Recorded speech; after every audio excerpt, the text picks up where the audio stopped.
Dahil yan ay pagsampa ng kaso na walang basihan, ang tawag po dyan, unjust prosecution. Pero kanina po, ako rin po, galing dito sa lugar kung nasaan ako ngayon, ay napanood ko ang press conference ni VP Sara. Ang huling beses ko pong nakita si VP Sara, yung makalawa pa, nag-dinner kami kasama si Kaufman. At doon nga po niya sinabi, sige, apply, simulan mo na yung application mo sa asylum. Kaya bumiyahin ako ng malayo at nga po ay naririto. No? Pwede ko lumabas, kaya lang po kung magbabalik-balik ako sa Dahig, 4 hours each way. So parang, sige, dito na lang ako. Libre po naman ang tirahan. Kaya nga lang ang sabi ko, ang tirahan ko dito, parang dormitoryo ko sa Kalayaan ko sa UP. Hindi ko alam na matapos ang ilang taon na ba nakakalipas na 1990 ako tumira sa Kalayaan. No? 1990, ayan, 2000, 2010, 2020, 35 years balik ako sa kwarto ko sa Kalayaan. At ang naging roommate ko rin dito ay isang Muslim na Afghan. Ang roommate ko sa Pilipinas ay isang Muslim po na galing sa Mindanao na itatago ko muna ang pangalan dahil maraming impormasyon na naibigay sa akin yung roommate ko sa Kalayaan. Pero anyway, doon sa press briefing ni VP, nabanggit niya na napag-usapan ng kanyang mga kapatid na baka kumuha lang na lang sila ng legal aid. Yung legal aid po, ibig sabihin, ang hukuman mismo magbabayad para sa mga abogado na didepensa sa kanya. Pero limitado po ang budget. Nung ako po'y aktibo pa sa bar ng ICC, yan po ay 40,000 euros. Parang naitaas na po yan ng konti, no? Pero yung 40,000 euros na yan, ang babayaran, isang lead counsel, isang co-counsel, isang legal assistant, isang case manager, at isang investigator. So makita nyo, manipis talaga. Kaya naman ako, kahit ano mangyari sa aking application, kung talagang dahil manipis at lima lang yan, hindi ko naman kasasama ng loob na kung hindi ako mapasama dyan sa team, no? Dahil lima nga lang po yan. In fact, effectively, dalawa lang yan. Kasi yung legal assistant at saka yung case manager, mga batang-batang abogado po yan. So dalawang abogado lang talaga ang harap sa hukuman. Yung lead at saka yung co, tapos investigator. So okay lang po kung anong desisyon ni VP Sara at ni PRRD. Kaya lang, syempre, iniisip ko na dahil ang issue nga ay issue kung tama ba yung pag-aaresto kay Presidente Duterte, kinakailangan din may Pilipino dyan. Hindi naman ako kinakailangan yung maging abogado yon. Bahala po pumili ang Presidente Duterte. Pero ako po ha, miski ako'y piliin ni Presidente Duterte, kung ayaw ni BP Sara at ang gusto ni BP Sara, mas iba mag-represent. Ma'am, that's your call. Hindi ko naman pagpipilitan ng sarili ko, at kung ako ay i-request ni PRRD, importante rin na i-endorso ako at i-request din ako ni VP Sara. Kasi nga, alam niyo naman ang kwento ng buhay ko, no? Talaga namang ako'y tagasunod ni VP Sara, susunod ako sa sasabihin ni VP Sara. At yan po ay walang halong kaplastikan. That's true. Kita nyo nga, sumunod ako sa kanya sa unit team. Ano nangyari? So susunod ako kung ano ang sasabihin niya sa akin. Bagamat, nung nag-usap kami, sabi ko kasi minsan nakatakot ako sa iyo eh. Kaya minsan may mga gusto kang gawin na sa tingin ko hindi ko sang-ayon, hindi ako makapagsalita, no? Hindi ko sasabihin ko ano yan. Pero may dalawang bagay na ngayon lang nangyari na sumunod ako sa kanya, pero alam ko na hindi dapat, no? So, syempre, dahil ganyan naman ang aking pagsunod kay BP Sara, kung sabihin niya na dahil ko kaunti ang mga abogado at mas gusto niyang lahat dayuhan, ay nako, I will bow to it, no? At intindihin na lang natin, no, na hindi lang naman si PRRD talaga ang dapat magdesisyon, kundi si BP Sara din, no? Dahil siya naman ay anak na abogada rin. So, yun lang po ang makukuha sa legal aid. Lead counsel, co-counsel, legal assistant na bata rin, case manager na bata din, at investigator. Now, po pwede humingi ng additional, pero yung mga more complicated cases, usually ang dinadagdag lang, additional investigators. So pagdating sa legal, dalawa lang talaga, yung si lead counsel at si co-counsel. So hayaan po natin silang magdesisyon, no? Although nagpapasalamat po ako ha doon sa napakadaming nagbibigay ng suporta sa akin, maraming na-disappoint. Well, mali po ako doon in the sense na inassume ko na maging abogado na talaga ako sa ICC. Pero abogado po talaga ako ni Presidente Duterte pagdating sa ICC matters. 2018 pa po. So hindi po ako nagsinungaling. Hindi po ako nagsinungaling, talagang abogado na ako ni Presidente Duterte on ICC matters mula pa po noong 2018. Ang problema po, yung mga ibang supporters ni ni PRRD, binaliwala lahat ng sinabi ko dahil sabi nila, imposibleng mangyari yan na makakarating si PRRD sa ICC. So lahat po ng mga nagsabing imposible yan, alam po nila kung sino sila at sila naman po yung napakalapit din kay Presidente, need I say it. Pero I told you so.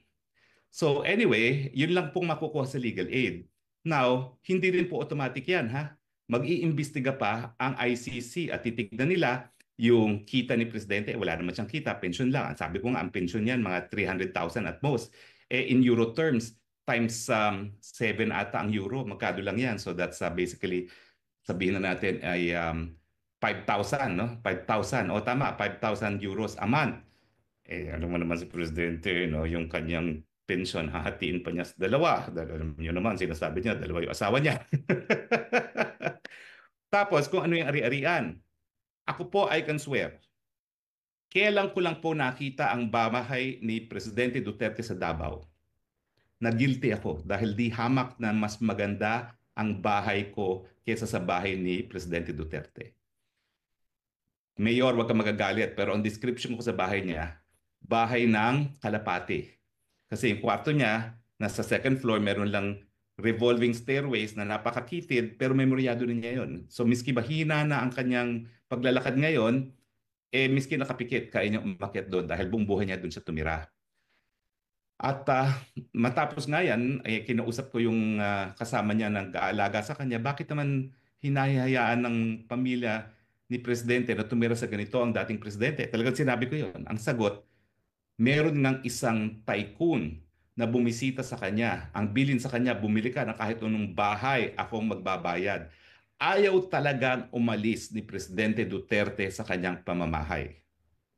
At lalo pa akong napahanga sa pagkatao ni Presidente Duterte dahil dun nga siya na pinili niya na talagang manirahan sa tinatawag kong pigeon house. Kasi mukha talaga siyang pigeon house. Yung second floor niya, kwarto lang niya. Hindi siya yung buong second floor. Doon lang siya. Yun lang yung ano niya, yung kanyang kwarto. Kaya tawag ko pigeon house. At saka isang galaw mo lang tapos na yung bahay. Siguro wala pang 175 square meters yung floor area ng bahay na yun. Para po talaga siyang socialized housing. And hindi ako mapaniwala na doon nakatira ngayon ang dating presidente ng Pilipinas. So anyway, ang punto is mag-iimbestiga ang ICC kung talagang ang pensyon niya ay 5,000 euros, ilan ang sinusuportahan niya, at saka kung meron pa siyang ibang ari-arian. Ang alam ko po, ang mga ari-arian lang niya talaga at pinag-uusapan naman na po namin yan, ay yung mga ari-ariang namana niya. Okay? Sa kanyang tatay. Yung tatay po niya, I'm sure, meron din kaya, pero yun yung sa mga nakalipas na panahon na, no? Dahil naging governor naman yung tatay niya. Pero, napag-uusapan din naman namin yung kanyang, kumbaga, ari-arian, hindi po yan masyadong marami. At saka alam niyo naman sa Mindanao, ang valor ng mga property hindi mataas. So anyway, ibig sabihin, hindi pa po automatic yan. Ngayon, sa kasaysayan ng ICC, isa lang naman po yung paying client dyan. Kasi napakamahal kung kukuha ka ng counsel dito. Dahil alam niyo naman, per oras niya mga yan, baka tumataginting na 400 euros yan. Kung kukuha ka ng isang lawyer na 400 euros per hour, babiyahe-biyahe pa yan, papunta ng Pilipinas para kumuha ng ebidensya. Sa flight alone, lugi ka na dahil 12 hours na yun. $4,000 na ang biyahe pa lang one way. $28,000 round trip. So talagang mahal po ng legal representation. Kaya naman kinukonsider ng pamilya yung legal aid. Pero yan naman po, initial lang naman nila at I would not have said so kung hindi naman sinabi yan ni VP Sara. No? Pero hindi pa po yan confirmed dahil kahit pa paano naman, marami naman nagmamahal kay Presidente Duterte at baka naman merong gustong tumulong.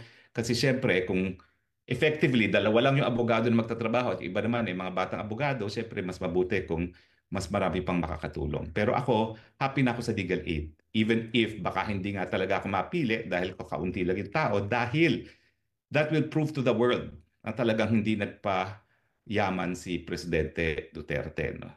Bagamat I'm sure yung mga supporters niya ng mga mayayaman ay magsasabi wala kaming pakialam. Kung may isang tycoon na sinabi dun sa kasama niya na wala akong pakialam kung ganong kamahal ng bahay na magustuhan niya, babayaran ko. I'm sure marami rin siyang mga supporters na willing magbigay ng pera at wala pong pagbabawal dahil wala na sa gobyerno ang ating Presidente Duterte, di ba? Siya naman ay pribadong individual at hindi bawal na mag-donate sa kanya, di ba?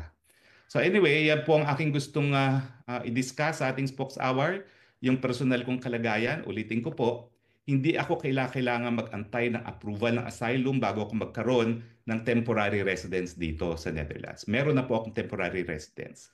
Ay, papakita ko sana sa inyo yung certificate. Meron na kasi akong certificate na ako ay isang asylum seeker at meron ng karapatan under dun sa domestic law na nag implement ng Convention on Refugees and Asylum Seekers. No?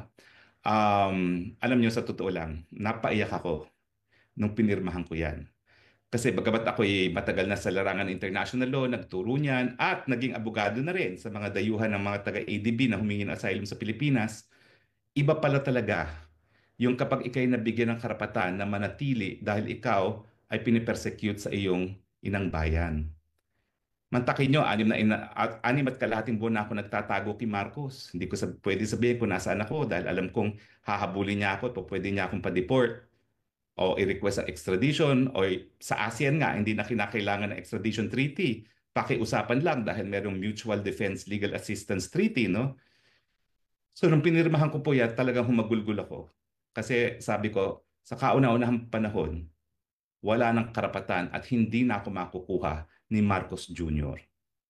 Hinding-hindi niya ako makukuha hanggang hindi umaakto ang Dutch authorities dun sa aking application. Yun po ang tinatawag na non-refuma. Maski pa siya ay mag-request ng extradition para po yung kaso ni Teves na hihindian dahil merong asylum application. Maski meron po yung red notice, hihindian po yan dahil meron ng application ako for asylum. Yan po ang karapatan ng non-refuma at in-explain ko rin po yan kay VP kasi parang ang understanding ni VP, kinakailangan munang ma-approve ang aking asylum bago ako magkaroon ng legal status to remain in the Netherlands. So, pinadala ko rin po sa kanya yung convention at saka yung aking certificate na nasa Dutch pero meron naman pong English translation sa Google Translate.